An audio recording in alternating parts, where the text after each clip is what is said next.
most important thing that happened probably in the past several weeks. Oh, several weeks. Yep. And it happened this weekend. Mm-hmm. Is John Cena won the WWE Championship. Wait, he got it back. He got it back. Wasn't John Cena supposed to retire? This is his last year. Oh, so he has a whole year. He announced his retirement a year in advance. Last year. So it's kind of like the last ride. Tour, yeah, basically. Kind of like what Kobe did. So every stop that he has a brand new shirt that says, "This is the last time," or something like that. But let me just say a couple things, because all of you have probably, you've already reached for the shut-off button after I said something like that. But let me explain a couple things.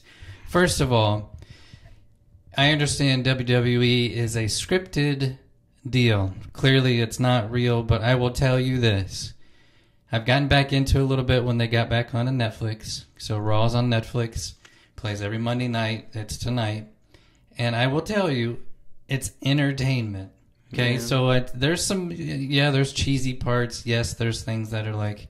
But these guys and gals, both of them, are legit people who like literally risk their bodies as they go out and do stuff. So people were flying through tables and chairs and the metal steel steps they're throwing out. I mean, they're doing things that are going to physically disrupt their bodies. And if you see any of these older wrestlers, you can clearly tell that it took a toll on their body as they're getting older. So yes, I understand it's scripted and many people aren't into it as much as maybe they used to be, but it was 125,000 people went over the past 2 days in Las Vegas, like physically went in the stadiums. And it was just overall, it wasn't the best WrestleMania by any means, but it was entertaining enough to be like, yeah, I mean, I was glad that I watched. But John Cena, just to put it in perspective, he was tied with Ric Flair for 16 championships of all time, and that was the leading number. And with him winning, now he's the leading GOAT, as they would say, as far as championships. So he has 17 total. So again, I understand that's scripted. Yeah, 100% scripted. Like, we're gonna make you the golden boy. Guess what record you're gonna break this year? Yeah, but it was entertaining. It's fun to watch. He's been the golden boy of the league for a long time, and he kind of turned heel. And I think it was an interesting story. The interesting part was the guy that made him turn heel was The Rock. And he made no appearance at WrestleMania. What? Rock wasn't there? Neither day. So dude, that's like your bloodline. Yeah. Like, that's who people tune in to see. But Travis Scott made an appearance because his song's been like the theme for the past whatever. And he was there when Cena turned heel. And he messed up the whole... I don't know. Go back and watch it, I guess. But he messed up the whole thing and made it so Cena could win, pretty much. Oh, like scripted wise, they inserted him in there. He came walking out during the middle of the match. Distracted him. Distracted Cody Rhodes. That's the oldest trick in the book. Yeah. Now let me ask you this, because I was thinking about this. You don't have to say the top. I want your Mount Rushmore of wrestlers, but not like. It doesn't have to be what you would consider to be the best, but maybe who are your favorite. My I guess favorites. You can put it that way. Okay. Yep. So first off, this is my opinion on the WWE, right? I used to watch growing up as a kid, probably stopped watching around like high school age. And so during that time, like, I got to watch the end of kind of like The Rock, like when he just started getting into movies and stuff. I was kind of there with it. And I got like a touch of Goldberg and like DX and stuff. I've seen like DX revivals with Shawn Michaels and Triple H. Yeah.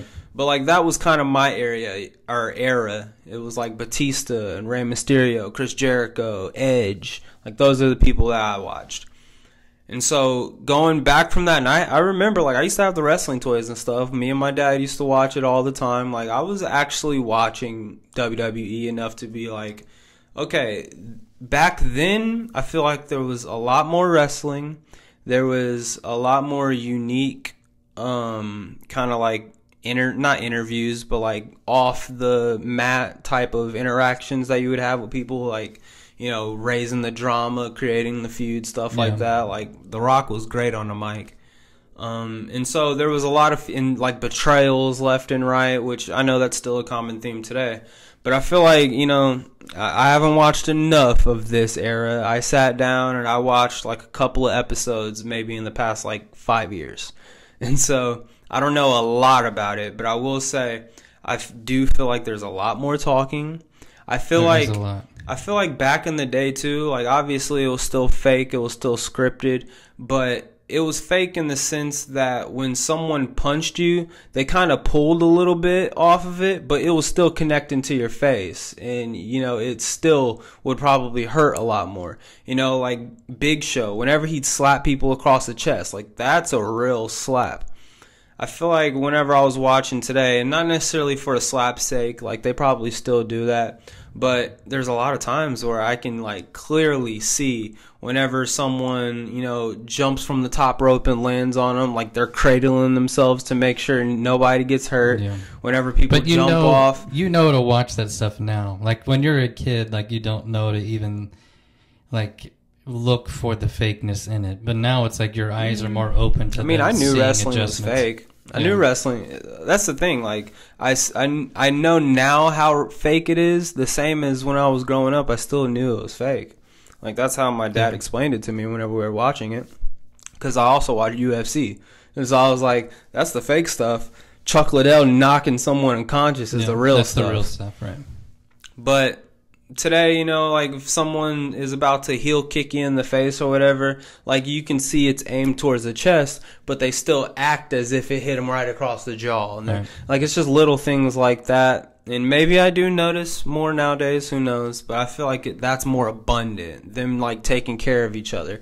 I feel like back in the day it was like, all right, you ready to take this beating for the entertainment of other people? Like I'm not going to literally break your neck, but you're going to leave with some bruises, some scars, some of your real blood is going to be dripped. That still happens every once in a while. But like you said, it's not as often. Yeah. Well, that... And then the storylines themselves, I find a little bit dull, a little bit more boring nowadays. Maybe because I was a kid, I was more entertained. That one I can definitely mark up to age. I'm just not interested nowadays. Yep. So getting into the question you asked me, my Mount Rushmore. With that being said, The Rock has to be up there. That's one. Yeah. Number two, I was a huge fan of Rey Mysterio. Okay. Yep. He's still wrestling, surprisingly. Yeah, well, I'm not. His son's in the league now. I'm not interested anymore. But he was very entertaining back in the day, and I remember the whole like him against Batista. They were tag teammates, right? And then Batista betrayed him and started just beating the crap. And Batista's like this 6'5", like 300-pound muscle giant. Rey Mysterio was this little itty bitty guy. Also went to the movies. He went that route. Yep. But I just remember back in the day, like, watching him beat the crap out of Rey Mysterio, and I was like, I don't care how fake this is, that's gotta hurt. Yeah. Like, there was one specific time I remember where Rey Mysterio was strapped to a stretcher, and Dave Bautista picked up the stretcher and just flung it against the side railing, and Rey Mysterio lands flat on his head. There's no way that can hurt. Dude, how is his skull not crushed in right now? That is ridiculous. But anyways... Yeah, Rey Mysterio has to be up there. Let's see. His son just won, I think it was the Intercontinental Championship. That's what he won last night. Okay. After that, I would probably give it to I liked RKO. I liked Randy Orton. He wrestled last night for about 5 minutes. Yeah, I liked him back in the heyday. He's getting a little old, so he can't do what he used to. But yeah, he was entertaining. Like whenever he first started coming out with that like heel kick to the head, and like when he'd get on the ground and be like pulsating, spitting all over the place, and you see the veins popping from his head, I was like, damn, this dude's pretty serious. Whoa, calm down, bud. And that's three. That's three. I need one more. I gotta make this a good one. Rey Mysterio, Randy Orton. Who's your fourth? Okay, I'm going to give like an honorable mention just because I can't actually three honorable mentions, just because I can't decide between them. Okay, just pick one. So the fourth one I'm gonna give to Triple H. Okay, but great. Batista has to be up there. Undertaker has to be up there. Shawn Michaels has to be up there. Okay, those all three were greats. Right. So that's my list there. I'd put Batista in there though, just because he was terrifying. He's a big dude. Yeah, very big dude. My list. So Hulk Hogan, simply because he like changed the whole sport and made everybody interested in watching it as a worldwide phenomenal person. And then he made a switch from WWF at the time, went over to WCW, made a heel turn, turned the NWO. That was his thing. Him and Razor Ramon and Kevin Nash were the ones that made all that kind of happen. And when I was in middle school, high school, that exploded. Like even elementary school, when that happened, like everybody had NWO shirts on. They were all everything. So Hulk Hogan for sure. I loved watching Sting. I think he was just a very acrobatic person. Like he just was very much into it, and I liked when he turned into the Crow kind of character, where he was white with the black, and he just kind of went very mysterious at the time. And he did that. Like I was thinking about this: if Hulk Hogan did the NWO thing, if it wasn't for Sting, that thing probably wouldn't have worked. Because you needed an antagonist. You needed somebody who was like fighting for WCW at the time. And so he was the one that was kind of in the back end, and then he came in and was like, oh no, I'm going to take this thing over.